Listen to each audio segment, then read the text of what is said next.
Yes, the blockchain is truly revolutionary. Yes, Bitcoin is Tulip Mania 2.0. Yes, cryptocurrency is a nail in the coffin of the bankster parasites. Yes, digital currency is a tool of the totalitarian tyrants. No, these statements are not contradictory. But don't worry if you think they are. You're just a victim of the Bitcoin psyop. This is the Corbett Report. So what is the Bitcoin psyop? Well, look at a headline like this. Former chairman of Federal Reserve to speak at blockchain conference. If you immediately think, aha, I knew it, the Fed is behind this Bitcoin nonsense after all, then you might want to stop and contemplate this headline from 2 years ago. Ben Bernanke, Bitcoin has serious problems. Do you think there's some kind of contradiction here? Or do you think that Bernanke has flip-flopped on the issue? Or do you suspect that Bernanke was always secretly behind Bitcoin but couldn't admit it until now? If so, then you have fallen for an embarrassingly simple trick. That trick is to use the words Bitcoin and blockchain and cryptocurrency and digital currency interchangeably, as if they are all the same thing. They are not. Confused? Well, fear not. Our good friends at the Bank for International Settlements, the BIS, have written a handy-dandy article that explains everything to you in simple, everyday language. They've even illustrated that article with easy-to-understand infographics. Just kidding. Their unwieldy article on central bank cryptocurrencies is a predictably hot mess of monetary jargon and Venn diagrams that somehow make things look even more complicated than they sound. Now, to be fair, their proposed new taxonomy of money has real explanatory power, and the diagrams that result are genuinely insightful, but it hardly makes for light bedtime reading. So let's see if we can make it a little easier, shall we? A blockchain is a cryptographically secured ledger that can be permissionless and decentralized. The geeks in the crowd will appreciate the fact that the blockchain is a stupendously elegant solution to some incredibly complicated problems in the obscure recesses of arcane subjects like distributed computing and payment processing. But for the non-geeks, perhaps this will suffice. Some of the oldest documents ever discovered have been ledgers of one sort or another. Medical records, legal and business contracts, accounting ledgers. As long as there has been civilization, there has been the need for secure and accurate record-keeping of transactions and events. And since the birth of civilization, there has only been one way to keep those records. A system where a recognized central administrator stores, secures, and updates that ledger. Until now, that is. With the advent of the blockchain, an accurate ledger can now be maintained without a single central point where that information is stored, maintained, or updated. Registrars? Notaries? You might as well be talking about farriers and chimney sweeps. So how does it work? And what does it do? Mike Maloney, the filmmaker behind the popular Hidden Secrets of Money documentary series, describes it this way. The system that Bitcoin runs on is called blockchain. Think of it as a modern version of an old-fashioned bookkeeping ledger, but instead of a handwritten list of entries and calculations, a blockchain is a digital list of entries and calculations. A block is simply a bundle of transactions. Think of a block as a whole page of transactions in the old-fashioned ledger. A blockchain is just a chain of blocks. It's the same as a whole series of pages in the old-fashioned ledger. Easy, huh? Here's how it works. The Bitcoin blockchain actually exists in every one of the millions of computers on the network as exact copies of each other.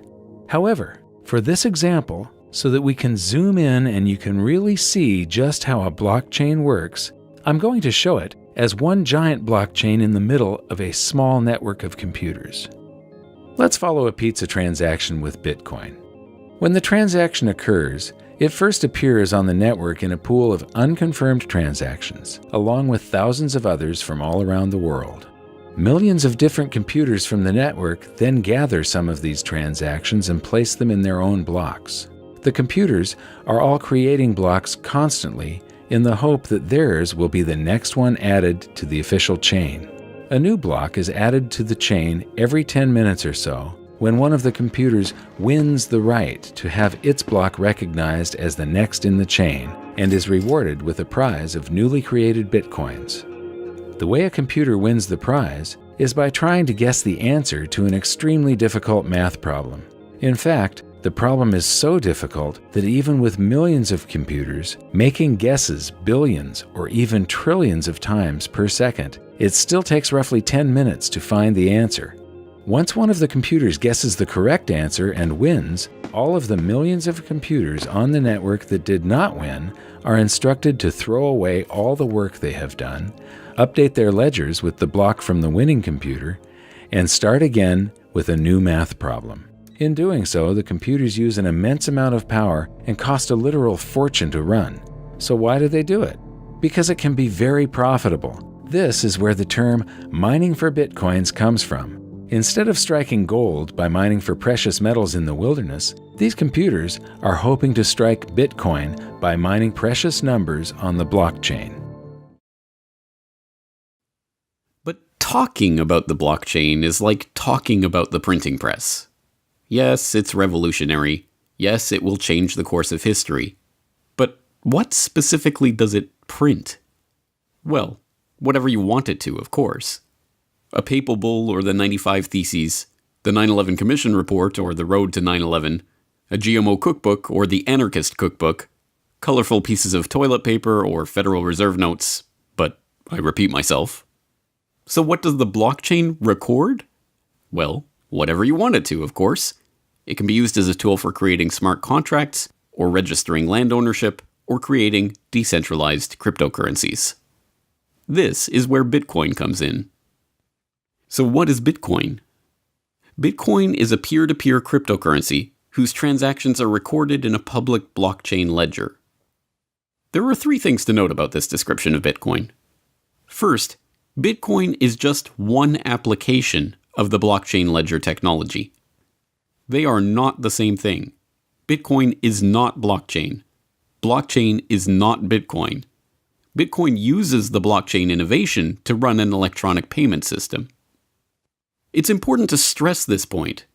Confusing these terms is a purposeful tactic that a lot of 21st century snake oil salesmen are using to sucker a public that sees the Bitcoin bubble and believes this is the next great investment opportunity. This baffle them with BS technique has been ridiculously effective in some cases. In one infamous example, the Long Island Iced Tea Corporation recently rebranded as the Long Blockchain Corporation. They still make iced tea, they just added blockchain to their name, and the market responded. The company's stocks tripled overnight.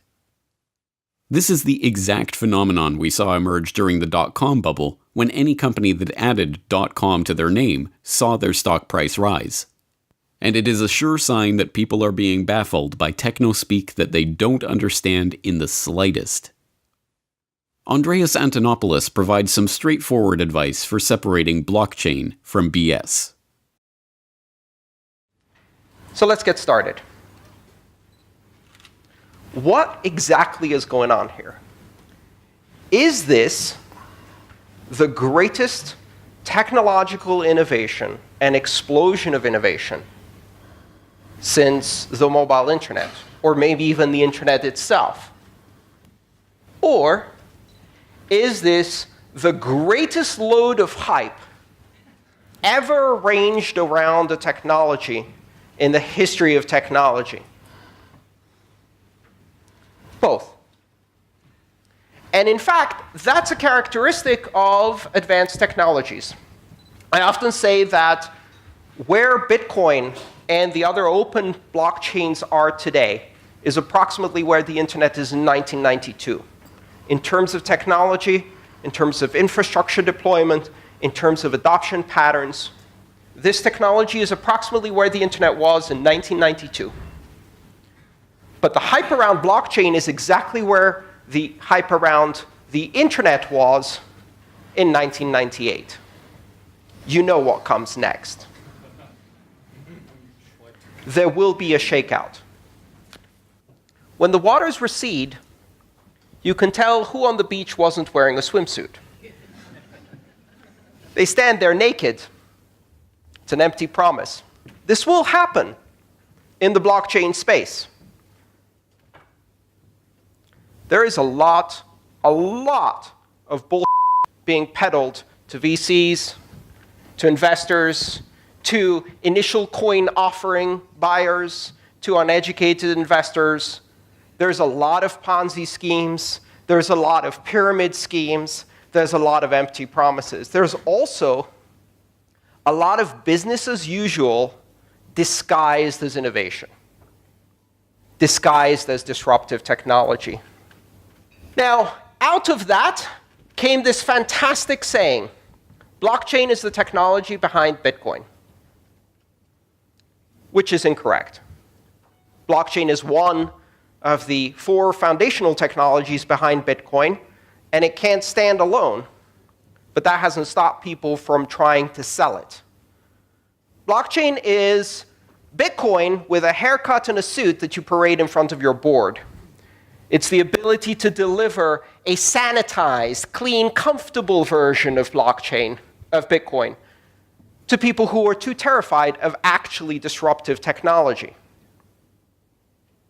And so you get into this very strange world where the words no longer mean anything. Can you define blockchain for me? I think a few people in this room could probably define blockchain, but the real challenge would be, can you define blockchain in such a way that I can't do search and replace with the word database and still make that sentence work? Because that's the challenge. If what you're doing is a database with signatures, it's not interesting. It's boring. What is the essence of Bitcoin? It's not blockchain.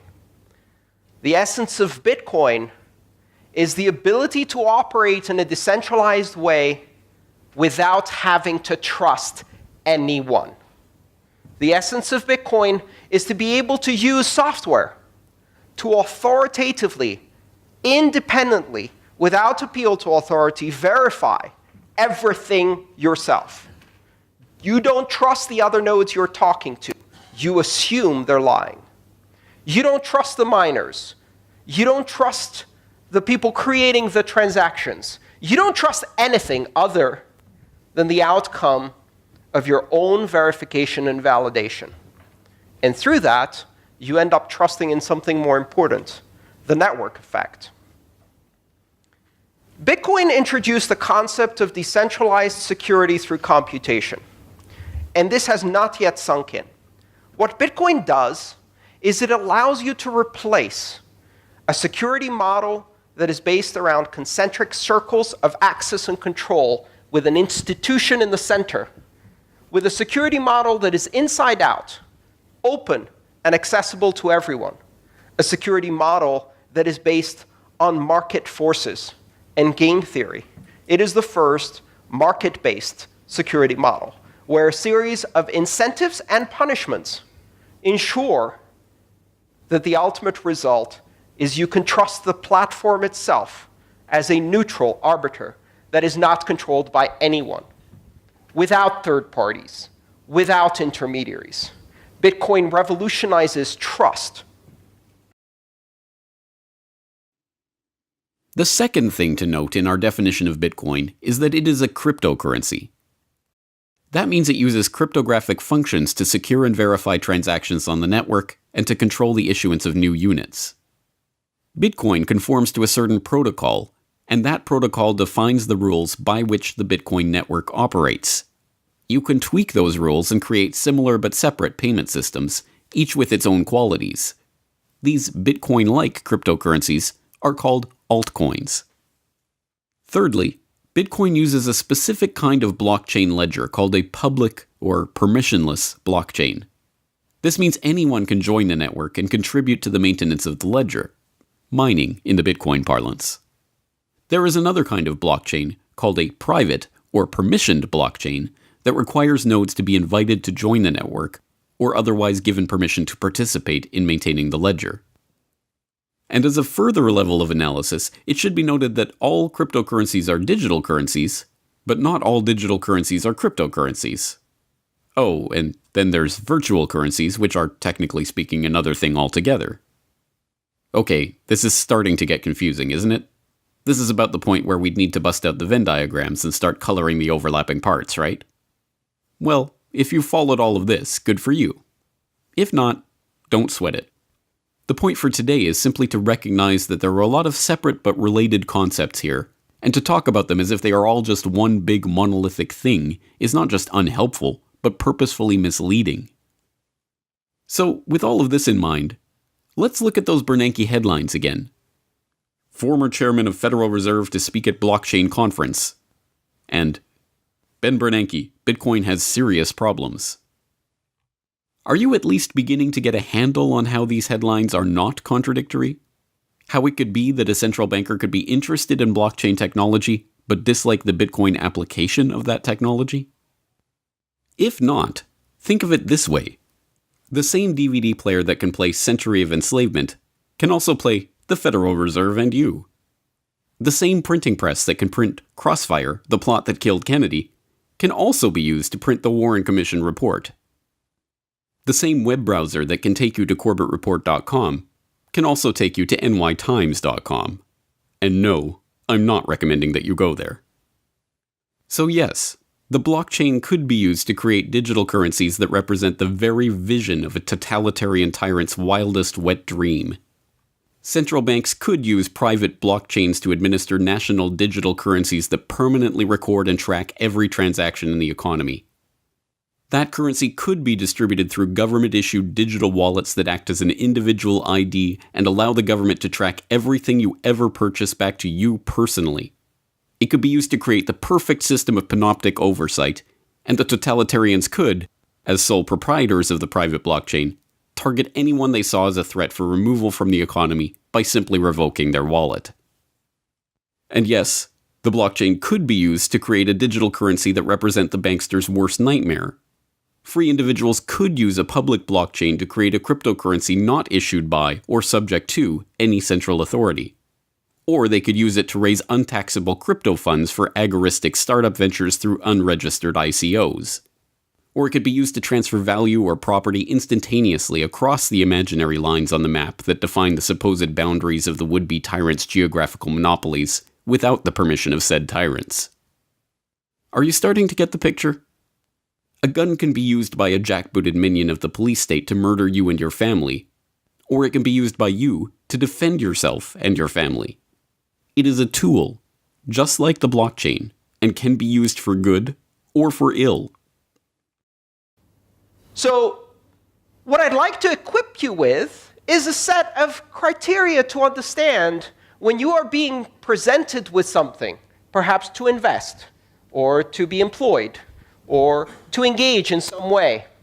And it calls itself a blockchain, or a distributed ledger, or one of these other names that are coming out.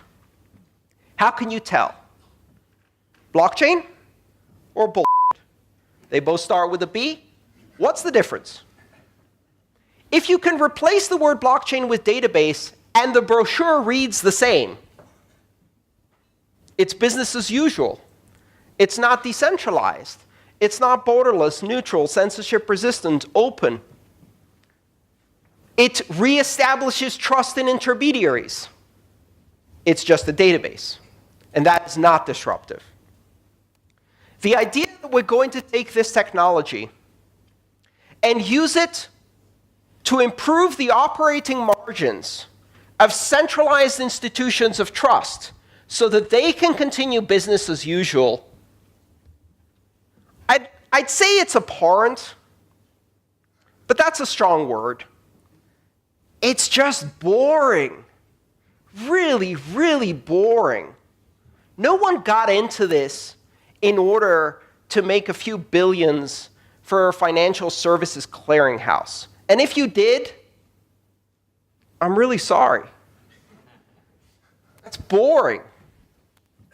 What's really exciting is the possibility of fundamentally changing the way we allocate trust on this planet, opening up the ability to collaborate, transact, engage on a global level with everyone.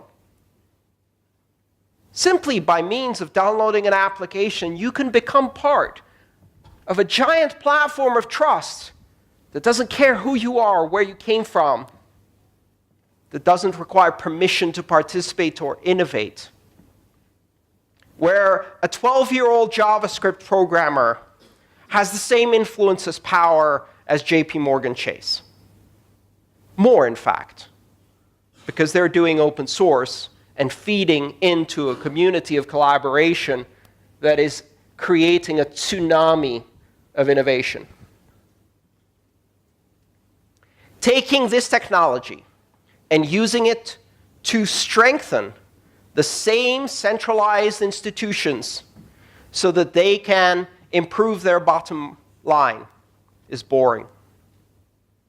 That is not what blockchain is. That's just a database. And it doesn't change anything.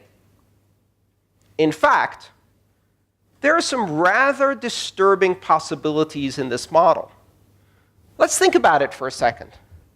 The most commonly expressed application for these new distributed ledger technologies is to replace the function of a centralized clearinghouse with a consortium of n participants, where n is 2, 3, 4, 5, 10, known, permissioned, controlled participants who will assemble transactions and sign them rather than compete through market forces in a security model like Bitcoin.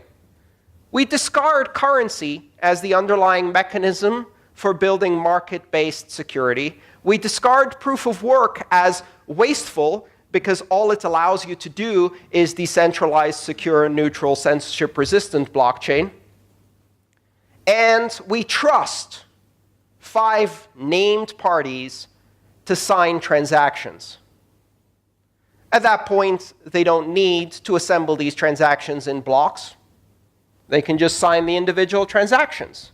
They don't need to chain them together, because absent proof of work and a system of currency incentives, rewriting that is easy. There's no immutability.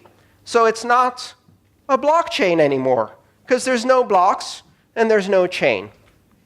Now that's at a technical level, but let's look at the more important level. What do you achieve by replacing a clearinghouse with a consortium of players? You know, there's something unique a clearinghouse does. If you understand the role of a clearinghouse, one of its most important functions is that it is not a participant in the market. It has no skin in the game. The New York Stock Exchange is not an active trader. That's not an accident. That's called separation of concerns. The clearinghouse is an independent party with oversight that is not a market participant. If you take that party out and replace it with 5 banks, all of which have skin in the game, how do you run a consensus algorithm when the incentives to cheat, front-run, manipulate the market, and break the consensus rules, even adversarially against the other 4 parties, are so high? There's no incentive to keep the consensus rules. All you're doing is you're saying, trust us. We're in a consortium. Trust us? These 5 banks? Where were you in 2008? Where were you when Libor was fixed? Where were you when the gold markets were fixed? Where were you when front-running and high-frequency trading was creating these monsters of crony capitalism? Trust us? Hell no. Removing the clearinghouse and replacing it with, what's the word? It's not consortium. Cartel, that's the word.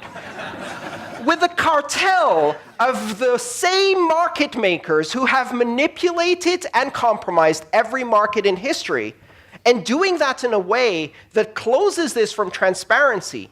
That's not a recipe for efficiency, immutability, security, transparency. That's not a blockchain. That's a bullshit. it's a very profitable bullshit. It requires you to have confidence in the game. A con game, as it's known. Be careful what you evaluate when you see these technologies taking something whose fundamental purpose is to remove trusted intermediaries and create an open, borderless, neutral system, and turning it into a tool for a bunch of untrustworthy trusted parties to manipulate markets is going to be a disaster. And they're going to do it. Now, let's look once again at the statements that opened this podcast episode. Is the blockchain revolutionary? Well, since no decentralized peer-to-peer ledger has ever existed before, yes, it is that rarest of rare things. Something new under the sun. Is Bitcoin Tulip Mania 2.0? Yes, in the exact same sense that the dot-com bubble of the 90s was Tulip Mania 2.0. Just as Pets.com and other ventures that earned and lost hundreds of millions of dollars in the blink of an eye were the result of a speculative frenzy, so too are the sudden run-ups and rundowns in Bitcoin's price the result of a speculative frenzy. But the bursting of the dot-com bubble wasn't the end of the World Wide Web, any more than a future bursting of the Bitcoin speculation bubble will be the end of cryptocurrency, or even Bitcoin. Is cryptocurrency a nail in the coffin of the banksters? Yes. Cryptocurrencies can now be, and already are being used by millions around the world for instantaneous and virtually free international remittances, all without the aid of a bank account. Startups have raised billions of dollars in capital through ICOs, without a VC predator or investment bank underwriter in sight. More broadly, a whole host of banksters and their associated cronies in the third-party middleman parasitic class are already openly contemplating the fact that they have already been made obsolete by the blockchain technology which underlies the cryptocurrency boom. So is the blockchain the one and only silver bullet that will end banking all by itself? Don't be ridiculous. But it is one more arrow for the quiver. Is digital currency a tool of the totalitarian tyrants? Well, we've already seen how the BIS is musing about central bank-issued cryptocurrencies, and we've contemplated how that nightmare scenario of control and surveillance might unfold. It hardly takes a Nostradamus to envision how the forces of centralization are going to push as hard as they can to put the cryptocurrency genie safely back in the bottle of central bank-issued fiat. Are any of these statements contradictory? Nope. But the Bitcoin PSYOP might have made you think they were. And now, you know better. So, here's a test of your newfound, nuanced understanding of the intricacies of digital currencies. Can you explain how this headline, China's central bank has begun cautiously testing a digital currency, and this headline, China is shutting down all of Beijing's Bitcoin and cryptocurrency exchanges, are perfectly compatible? If so, then give yourself a pat on the back.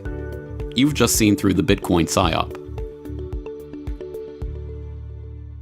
A version of this podcast first appeared in the Corbett Report subscriber newsletter in September 2017.